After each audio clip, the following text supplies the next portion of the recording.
Sekarang dan saya selesaikan bulan 6 baru ni. Dan Alhamdulillah dipermudahkan urusan untuk cetak dan sebagainya.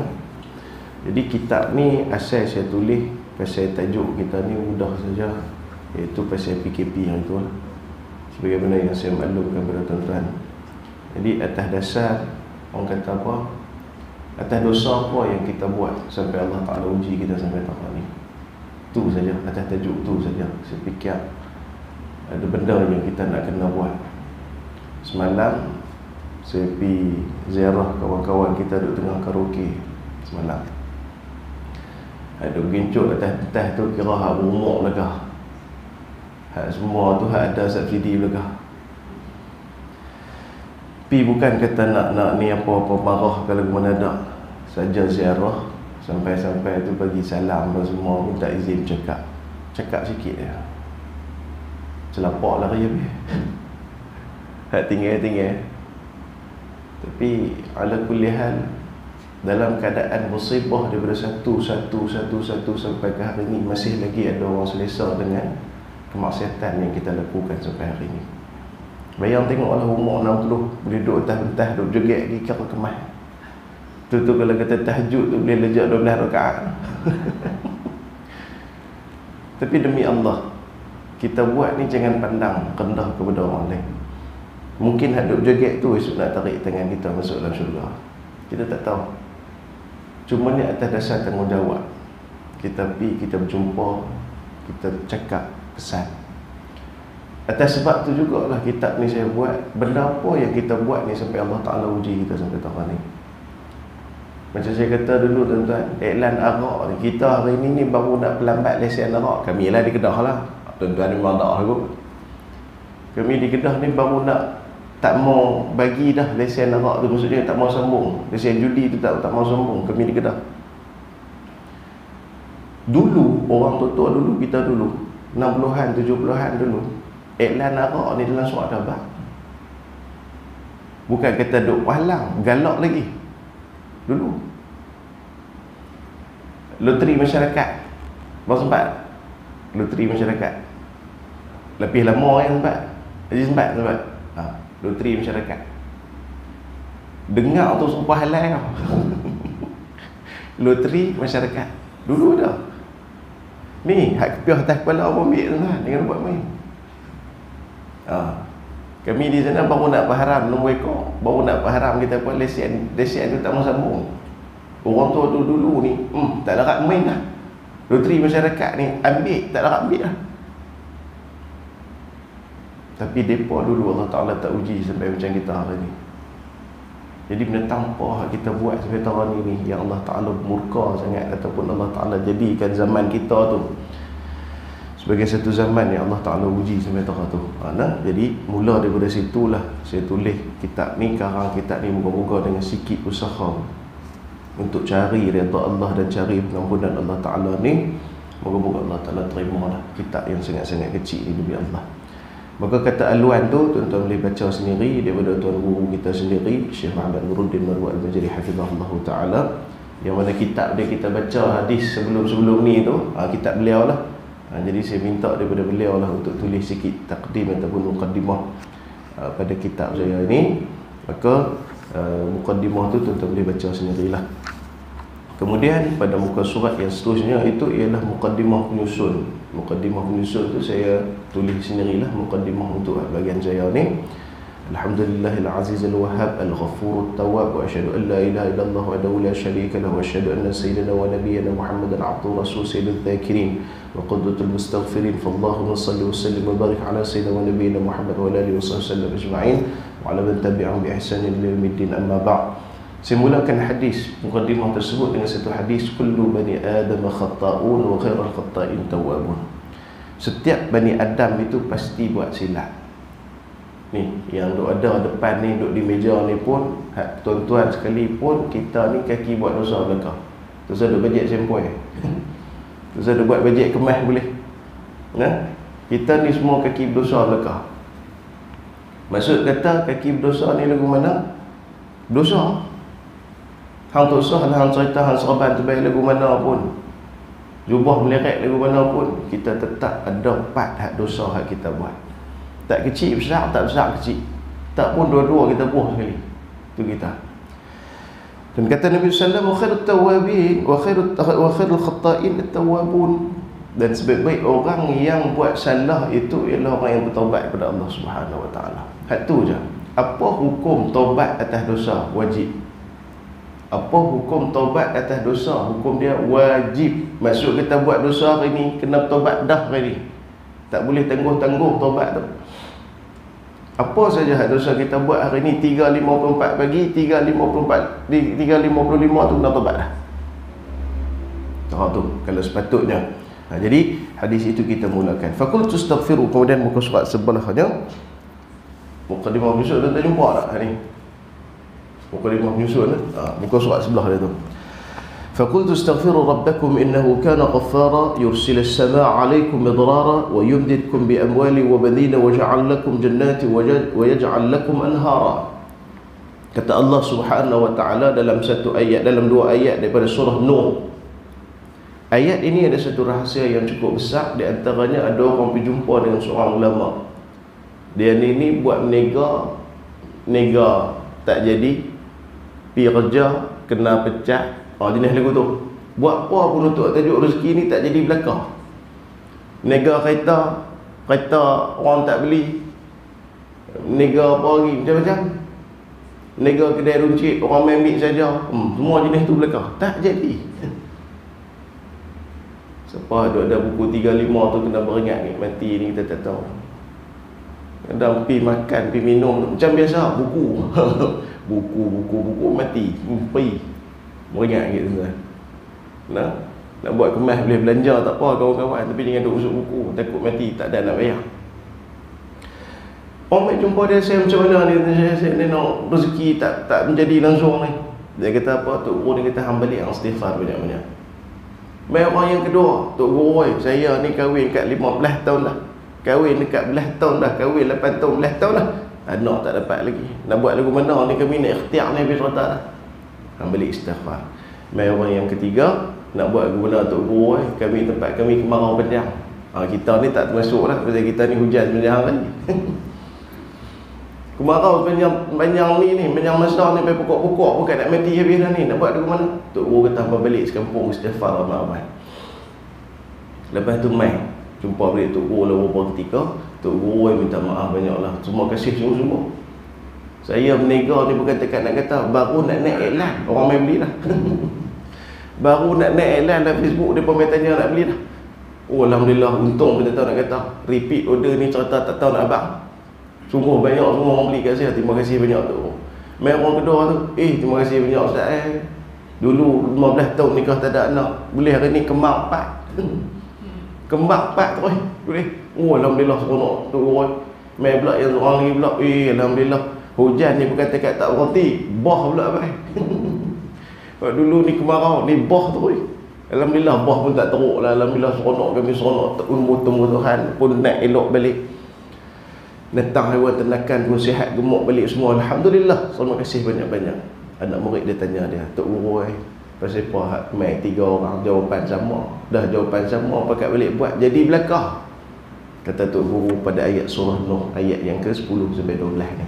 Kata Allah Subhanahu wa taala maksudnya, sehingga aku berkata kepada mereka, pohonkanlah ampun kepada Tuhan kamu.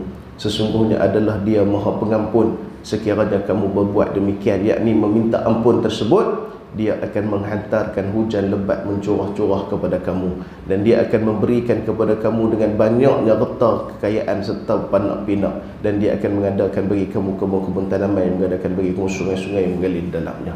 Terus terang Allah Ta'ala terbut dalam tu, siapa minta ampun bagi hujan mencurah-curah, bagi rezeki daripada harta berada, bagi yang dikatakan anak pinak. Nasihat. Sebab tu perlu istighfar ni. Kalau mana-mana kawan nega tak jadi, istighfar. Suruh dia istighfar banyak-banyak. Bukan kata kami nak kata hang banyak dosa, dah. Lagi kadang-kadang sengah kita saran lagu tu ambuh, rupa hang bagus sangat. Rupa hang bagus sangat, kira kami ni terus kami yang istighfar, hang tu tak terap. Bukan tajuk kata hang tu banyak dosa, dah. Kami pun kena istighfar juga. Cuma dalam bab nak tambah rezeki ni, rezeki itu tertahan disebabkan dosa-dosa yang kita buat sebenarnya. rezeki itu tertahan dengan dosa-dosa yang kita buat. Muka surat belakang lepas tu sebutkan hadis Nabi, at-taibu habibullah wa taibu min adh-dhanbi kaman la dhanba lahu. Orang yang bertaubat ini adalah kekasih Allah Ta'ala, dan seorang yang bertaubat atas segala dosa yang telah dilakukan oleh seolahnya, dia tiada dosa bagi dia. Jadi orang yang berdosa hak minta ampun kepada Allah Ta'ala ni dikira sebagai kekasih Allah Ta'ala. Kekasih ni habis cerita tu lah. Berapa bini kita lah pasal kasih ke dia, minta apa pun bagi, minta apa pun bagi. Anak ni bagi kita sayang sungguh-sungguh ni, minta apa pun berhenti bagi dalam duk kalut-kalut pun, pasal sayang. Macam tu juga kita dengan Allah Ta'ala. Dan Allah Ta'ala declare kita ni kekasih dia. Tak usah duk heran apa dah, tak usah duk gaduh apa dah, tak usah duk risau apa dah. Masalah dunia Allah Ta'ala selesaikan, masalah agama Allah Ta'ala selesaikan, masalah kesihatan Allah Ta'ala selesaikan. Habis dah, serah ke Tuhan ni. Tak usah duk kalut fikir apa dah. Hak kita ni pun kederat tak terang mana, kita ni makhluk je. Sebab tu tuan-tuan mati Allah sekalian, kita serah kepada Allah Ta'ala setelah mana kita taubat itu. Dan muka surat sebelah dia, kitab ini saya bagi nama Raful Astar fi Talabi Maghfirah bin Ghaffar. Maksud dia apa dia? Menyingkat tabir pada memohon keampunan daripada Allah Ta'ala yang Maha Pengampun. Saya, nama ni pun tok guru saya yang pilih, iaitu Syekh Aminuddin Abdul Rahim, salah seorang di Tengku Fatwa Negeri Kedah. Saya menuntut daripada beliau tu daripada sekolah menengah lagi lah, duk mengaji sikit-sikit tu, alhamdulillah lah, boleh juga manfaat yang banyak daripada beliau. Maka sebagai penghormatan, jadi saya minta beliau pilih di antara beberapa nama yang saya berikan, beliau pilih yang ni untuk diletakkan dalam kitab. Amin ya rabbal alamin. Wassalamualaikum warahmatullahi wabarakatuh. Kafil darar wa ala lisanatil ghura walhamdulillah rabbil alamin. Baik, hadis yang pertama.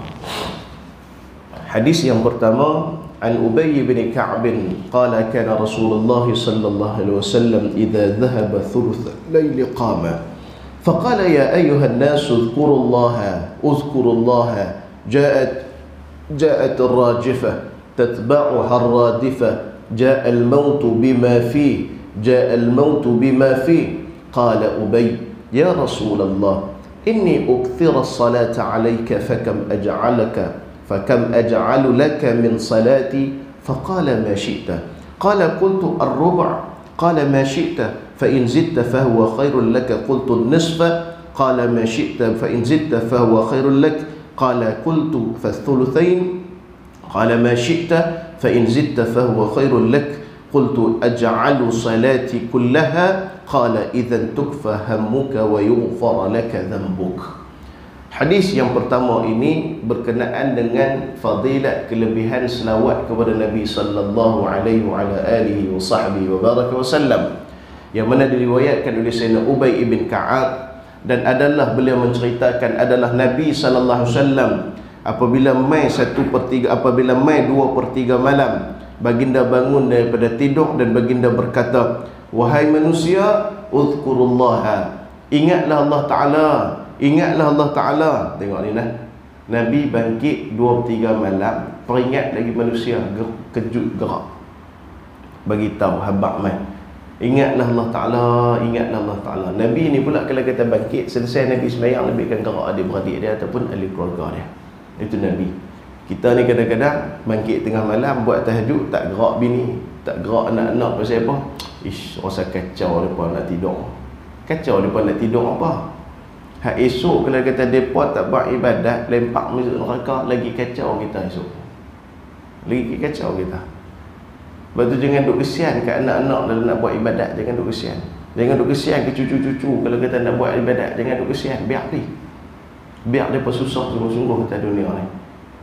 Kita boleh pula bagi anak kita susah tajuk lain. Betul tak? Tajuk lain kita bagi anak kita susah. Betul? Macam-macam. Susah dari segi main, susah dari segi belajar, susah dari segi belakang. Tak apa tak apa. Tapi susah dari buat ibadat, tak boleh. Kesian mereka budak lagi. Tak boleh. Tak kena cara tu. Maka Nabi sebut, wahai manusia, ingatlah Allah Ta'ala, ingatlah Allah Ta'ala, akan datang gempa bumi yang berturut-turut dengan hari kiamat. Ini Nabi abang. Sebelum mai hari kiamat, akan berlaku gempa bumi yang besar. Akan berlaku gempa bumi yang dahsyat sebelum mai yang dikatakan kiamat. akan datang kematian padanya, akan datang oleh kematian padanya. Pada hari itu berselerak habis akan mati di hadapan Allah Subhanahu wa taala. Kata Sayyidina Ubay, "Ya Rasulullah, sungguhnya aku ingin memperbanyakkan selawat ke atasmu. Maka berapa banyaklah sepatutnya aku selawat kepadamu?" Kata Sayyidina Ubay. Maka sabda Nabi sallallahu alaihi wasallam muka surat 2, "Terserah kamu." Katanya, aku berkata, 1/4 ya Rasulullah. Sabda Nabi, "Terserah kamu." Maka jika kamu lebihkan, maka ianya lebih baik daripada kamu. Maksud dia apa dia? 1/4 daripada malam tu saya bangkit, 1/4 daripada malam tu saya selawat dia. Hak lain-lain tu, masa lain tu saya akan baca Quran apa semua lah, tilawah apa nama, apa semayang tahajud apa semua, pun masuk subuh. Okey tak Nabi? Tanya lagu tu. Kata Nabi sallallahu alaihi wasallam, "Terserah kamu. Jika kamu lebihkan, maka ianya lebih baik daripada kamu." Allah. Nabi kata apa dah? Elok dah. Tapi kalau tambah sikit lagi, elok lagi. Nampak? Ni cara uslub Nabi dalam nak tarik semangat orang. Kita ni minta maaf kadang-kadang, kawan kerja kita buat kerja, kita pengalaman lebih daripada dia. Dia buat kerja tunjuk mai kat kita, cara hang ni saya lagi kena lempak. Cara hang ni saya lagi sampai kat bawah kena lempak ni cara ni. Kertas kerja lagu ni mau kena lempak ni, tak ada pergi mana hang ni. Dah lah baru masuk tanya tak mau mengaji tak erti, tak cerdik mana hang ni, tak lepas pi. Dah. Itu bukan cara Nabi. Nabi tahu benda yang lebih baik, tapi Nabi puji dulu hak awal. Nabi puji dulu. Apa kata Nabi? Serah kamu, elok sangat dah tu. Tapi kalau tambah lagi cantik. Nabi tak potong tu lekeh sangat pun, takkan 1/4 je. Nabi tak kata lagu tu. Elok dah. Pergi sambung lagi elok. Aku berkata, kalau setengah malam ya Rasulullah, maka Nabi sabda, "Terserah kamu, maka kamu lebihkan, ianya lebih baik daripada kamu, lebih baik bagi dirimu." Aku kata lagi, 2/3 malam ya Rasulullah, habis untuk selawat saja. Kata Nabi, "Terserah kamu, kalau kamu tambah lagi, itu lebih baik daripada kamu." Kata Sayyidina Ubay lagi, "Kalau macam tu, aku akan jadikan sepanjang malamku untuk selawat ke atasmu ya Rasulullah." Maka sabda Nabi SAW, "Kalau macam tu, akan dicukupkan kamu daripada segala yang menduka citakanmu, dan akan diampunkan dosa-dosa kamu." Ada 2 fadilat di situ. Ada 2 kelebihan di situ kalau kita memperbanyakkan salawat kepada Nabi SAW. Yang pertama, Allah Ta'ala akan selesaikan segala benda yang menduka citakan kita. Allah Ta'ala akan selesai belaka. Ada masalah kena fitnah, selawat banyak-banyak. Ada masalah bab rezeki, kena baca selawat banyak-banyak. Ada masalah urusan perangai anak ataupun isteri suami, selawat banyak-banyak. Ada masalah jawatan kuasa, selawat banyak-banyak. Ada masalah anak korea serabut, selawat banyak-banyak. Ada masalah berhubungan kita kata dengan adik-beradik, masalah dok bergaduh sedia, masalah kerta, masalah, selawat banyak-banyak. Kata Nabi sallallahu alaihi wasallam, Allah akan cukupkan kamu daripada segala yang menduka citakan kamu. Sakit, selawat banyak-banyak. Bahkan yang kedua kata Nabi SAW, akan diampunkan dosa-dosa kamu. Allah Ta'ala ampun dosa kita. 2 kelebihan. Sebab tu tuan-tuan, satu-satunya ibadah yang Allah Ta'ala terima tak tolak walaupun macam mana pun keadaan kita adalah selawat saja. Semayang tuan-tuan, duk pergi baca sedap-sedap nak tunjuk ke orang, tak tentu Allah Ta'ala terima. Pakai jubah serban nak abang kata kita alim, padahal kita tak erti. Dalam TikTok lah trend, tengok kepiah tengok pakai kepiah, ingatkan alim, rupanya razah. Itu pun masalah juga manusia ni. TikTok ni pun macam-macam dah ada dalam tu. Tengok pakai kepiah, ingatkan alim, rupanya razak. Pula dah. Tunjuk tapi tunjuk ke orang kata kita alim apa semua, Allah Ta'ala terima dah. Hang pakai jubah sahabat tu sunnah dah, tapi duk lekeh orang, tak kena, Allah Ta'ala tak terima. Baca Quran, mengalun ni ke Allahu Akbar, taranum ni habis cerita. Nak abang korang suruh orang sedap, baca Quran di rumah, haram dah pun. Baca Quran di rumah dengan suara tak tahu mana pun. Dah. Puasa, depan bini ni ke buat lembek habis cerita. Belakang-belakang bini tu kata dia. Tak ada apa tuan-tuan. Tapi satu-satunya kata ulama, ibadah yang Allah Ta'ala terima walau apa mana pun keadaan yang kita buat, hang lalai pun Allah Ta'ala terima. Sambil-sambil duk qasidah ni, sambil orang duk qasidah sedap dia duk, Allahumma salli ala sayyidina. Allah SWT. Ngantuk lagi. Boleh dah pahala. Boleh dah pahala selawat tu. Sebab tu tuan-tuan, nak pergi berjabat kan, nak pergi mana kan, duduk atas kereta, duduk atas motor, selawat tu sudah berhenti dah tuan-tuan, sambil taklah selang-selang kot tengah-tengah geram-geram nak menyanyi lagu tuan-tuan boh bila tuan-tuan pun. Lah ni pun macam-macam kan, duk trend buat sana rencak sini rencak kan, puak nasyid buat lagu tu kita duk tengok sana rencak sini rencak, mana-mana rencak berdosa, boleh puak nasyid jadi tukar lagu. Apa dia? Di sana rencak, di sini rencak, kata haram puak ni sampai boleh buat nasyid.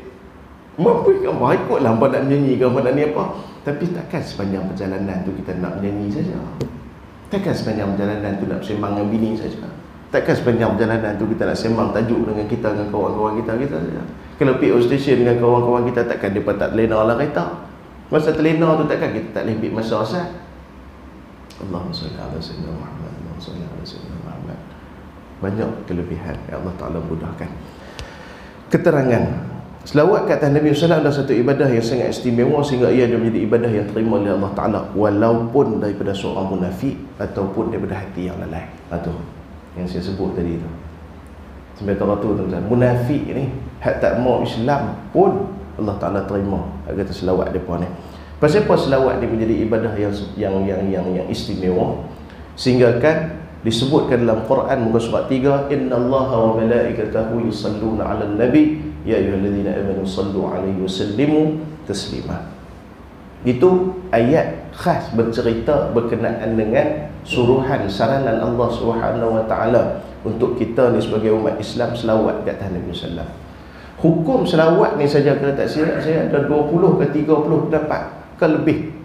Ada yang kata kena selawat paling-paling kurang sekali seumur hidup. Ada yang kata kena selawat paling-paling kurang sehari berapa kali. Ada ni pendapat untuk selawat ni, ada yang kata wajib, ada yang kata fardu kifayah, sampai tahu tu pendapat untuk selawat ni saja. Ala kulli hal, kita paling-paling kurang mau kena selawat tiap hari, kena selawat juga lagu mana pun paling kurang dalam sembahyang. Tak selawat dalam sembahyang tak sah sembahyang. Terus ada buat kemas. Terus ada buat kemas lagu mana pun. Hang tak selawat dalam sembahyang tak sah sembahyang. Jadi kena selawat juga lagu mana pun. Tapi selain daripada sembahyang, kita kena selawat jugalah di luar pun, jangan duk harap dalam sembahyang saja. Bahkan jika dibandingkan peristiwa tersebut dengan sujudnya Nabi sallallahu alaihi wasallam, sujudnya para malaikat pada Nabi Adam, besar lagi selawat ni. Pasal apa? Sujudnya para malaikat pada Nabi Adam, hak sujud tu malaikat saja. Semua malaikat sujud kecuali iblis. Tapi selawat ni saja, selawat ni bukan dekat malaikat selawat, Allah Ta'ala pun buat selawat. Itu lebih dia. Itu lebih dia. Buka surat 4, faedah. Menziarahi makam Rasulullah SAW di Madinah Al-Munawwarah ketika ingin bertaubat. Allah Ta'ala sebut dalam Quran dalam surah An-Nisa ayat yang ke-64, وَمَا أَرْسَلْنَا مِنْ رَسُولٍ إِلَّا لِيُطَاعَ بِإِذْنِ اللَّهِ وَلَوْ أَنَّهُمْ إِذْ ظَلَمُوا أَنفُسَهُمْ جَاءُوكَ فَاسْتَغْفَرُوا اللَّهَ وَاسْتَغْفَرَ لَهُمُ الرَّسُولُ وَجَدُوا اللَّهَ تَوَّابًا رَحِيمًا. Sadaqallahul azim. Ayat Quran ni cerita pasal apa? Zaman dulu Nabi, kalau para sahabat buat dosa, buat salah, mereka pergi jumpa Nabi, minta Nabi doakan untuk minta Nabi minta ampun dekat mereka pada Allah Ta'ala. Muka surat 5 ayat 64 ini cerita pasal itu. Dan kata para alim ulama, bukan takat Nabi hidup saja, bahkan setelah mana Nabi wafat pun fadilat itu bagi kita umat manusia, umat Nabi Muhammad ni kita boleh dapat. Maksudnya kalau tuan-tuan pi ke Madinah Al-Munawwarah, jumpa pi ke makam Nabi sallallahu alaihi wasallam, Assalamualaikum ya Rasulullah, pi duk bagi salam, lebih kurang tu angkat tangan, ya Allah, aku memohon pada hari yang turut berkat ini, ya Allah, aku mai jumpa Nabi, ya Allah, Nabi ni orang yang paling kau sayang, ya Allah, maka aku harapkan dengan keberkatan ziarah ini, ya Allah, kau ampunkanlah dosa aku, ya Allah, kau ampunkanlah dosa aku, ya Allah, dengan berkat Nabi sallallahu alaihi wasallam ni, ya Allah, aku minta ampun, minta taubat sungguh-sungguh, ya Allah. Boleh ke tak boleh? Boleh. Boleh. Kita bukan minta ke kubur. Kita bukan minta ke kubur seperti mana yang orang disalah fahamkan hal-hal tersebut. Tapi kita minta moga Nabi ni, yang mana Nabi ni pun walaupun telah wafat, hidup di sisi Allah Subhanahu wa taala. Bahkan ada hadis lain yang menguatkan, Kata Nabi SAW, akan dibentangkan kepada aku segala amal kamu. Kalau aku tengok benda baik, aku syukur, aku ucap puji Nabi SAW. Tapi kalau benda tak elok itu, aku akan minta astaghfartu lakum, aku minta ampun kepada kamu. Dan faedah yang terakhir ialah mengikuti segala sunnah dan ajaran Nabi juga merupakan penyebab kepada Allah Ta'ala ampun dosa kita. Allah Ta'ala firman dalam Quran pada muka surat 6, qul in kuntum tuhibbunallaha fattabi'uni yuhibbukumullahu wa yaghfir lakum dzunubakum wallahu ghafurur rahim. Nah, ini ayat yang mengatakan bahawasanya kalau kata kita ikut Nabi, Allah Ta'ala sayang kita, Allah kasih kita, wa yaghfir lakum dzunubakum, Allah Ta'ala ampun dosa-dosa kita. Saya minta ampun dan maaf tuan-tuan. 7.12 dah. Nak kena balik Sungai Petani, ambil motor ustaz, tembak meter ni pula, depa duk ujung motor ni. Dia juru. Tu yang kes cerita nak main awal tu, nak main sekali dengan motor tu, dah hujan lebat. Hujan lebat main ni jenuh takkan nak kuliah tani lencun tu kan. Dengan dia buat pasal kalau ya pun bidah jangan teruk kan. Nah, minta ampun dan maaf bila salah silap tergesak masa. Tolong doalah kepada kami perjalanan di balik. Hajat dia satu je tuan. Kami nak tunaikan hajat seorang anak syurga, budak OKU. Dia hajat dia. Jadi itu saja tujuan kami pergi ke Batu Pahat ni. Daripada sini ni pergi ke Batu Pahat ada niat satu saja, nak tunai hajat seorang budak OKU, anak syurga. Moga-moga lah kita katakan atas usaha ikhtiar tu nak pergi tolong tu, nak tunaikan hajat dia. Allah Ta'ala mudahkan kita semua ataupun jalan-jalan kita semua ni masuk dalam syurga seperti mana dia tu dah dijanjikan dengan syurga orang anak OKU ni, insya-Allah ya. Di Johor, di Batu Pahat tu kami pergi tu ziarah dia, tunaikan hajat dia. Terus yang kawan-kawan saya akan naik pergi ke Johor Bahru, saya akan turun pergi Seremban, tidur Seremban. Esok pagi saya akan balik main sini, petang tu daurah kitab ni di Sungai Tiram. Jadi agak letih lah, harap tuan-tuan turun doa lah selamat di balik, semua dimudahkan urusan, tak ada apa musibah berlaku. Minta ampun dan maaf salah silap kasar bahasa. Terima kasih banyak. Assalamualaikum warahmatullahi wabarakatuh.